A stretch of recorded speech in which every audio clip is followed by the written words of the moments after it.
This exercise is called segmental rotation, and leading towards it, single arm roll.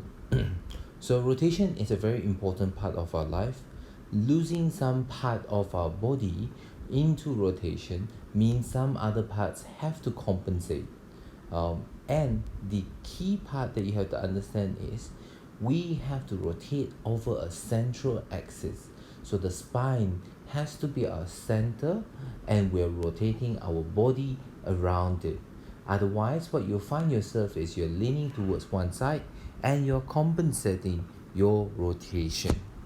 To start the exercise, place your head against the wall on one side, and you're gonna hinge through your hips as you bend forward from there.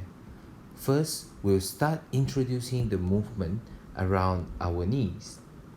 So in this movement here, we're gonna roll our knee in towards the opposite side.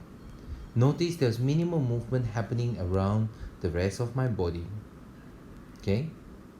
Second part of the movement, we're gonna start rotating around our pelvis.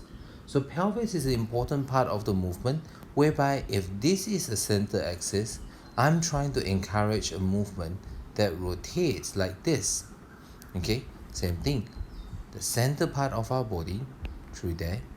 Okay, and we are trying to rotate around an axis like this. So as you can see here, we roll and rotate around the center axis and coming back. Right?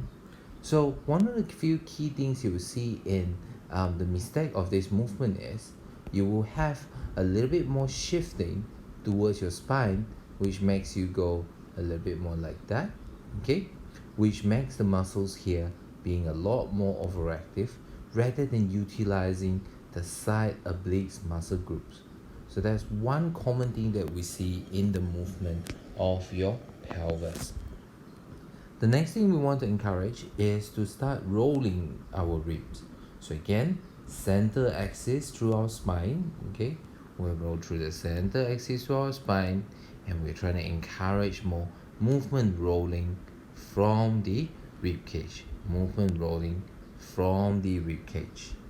This is surprisingly easy to get an error because we are not very good at rotating our ribs, and we are very good at using our shoulder blades. So to achieve the same movement, we can also reach down with your shoulder blade here. It looks like my spine is rolling.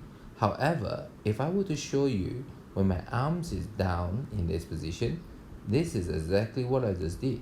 My shoulder blades is the one that's reaching down, and particularly as I'm coming back up, okay?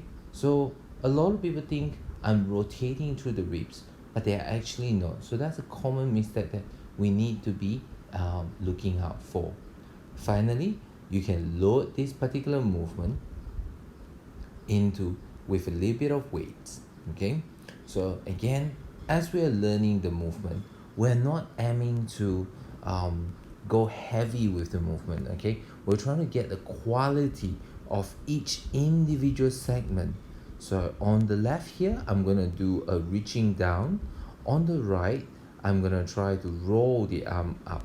So let's see how we go. So we're gonna reach down on one side and roll on one side. So as you can see, I've combined my whole body into the movement. My knee is rolling in, my pelvis is rotating, my rib cage is rotating. And the opposite side, on the right side of the video, my hips is open out, my ribs is open out, my spine is rolling, and that in turn, I get my full rotational plane. So this exercise is definitely important as part of our learning process to encourage our spine and our hips and our knees to share their load in the movement of rotation on the axis especially.